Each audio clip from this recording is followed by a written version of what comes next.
Titikman natin ang isa sa pinakamahal na kape dito sa Laos. Ito ang Tibet Coffee. Ito ang matindi rito dahil gawa ito sa tae ng Wildcat. 1,200 pesos ang isang tasa nito. At sa loob ng isang taon ay nakakagawa lamang sila ng 60 to 100 kilos. Kaya naman napakamahal ng kapeng ito. Kaya sa bidyong ito, tara, tikman natin.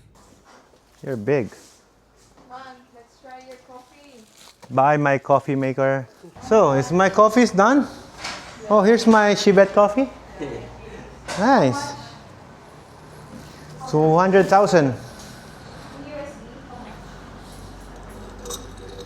This is my coffee. At kung sakaling nagustuhan mo naman ang lasa nito, pwede ka naman bumili sa kanila ng mga coffee beans. Hey! Ito yung gumawa ng kape ko ngayong araw, oh. Ang dami nila.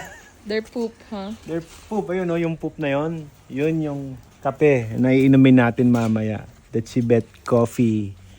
You know, kukunin nila yan. Lilinisin, bibilad, gagawin ganito, oh. Nakita mo yan? There. This one. Kabilad sila.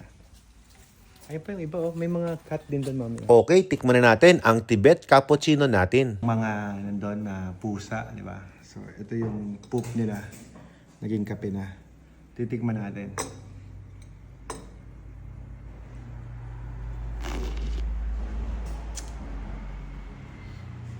Smells like coffee, tastes like coffee, pero hindi lasa yung ano, Cappuccino version kasi. cappuccino siya. Sarap. Sarap. Try mo. Sarap. It tastes really good. Yes. Yeah, the coffee. I didn't taste the poop. Yeah. I like coffee.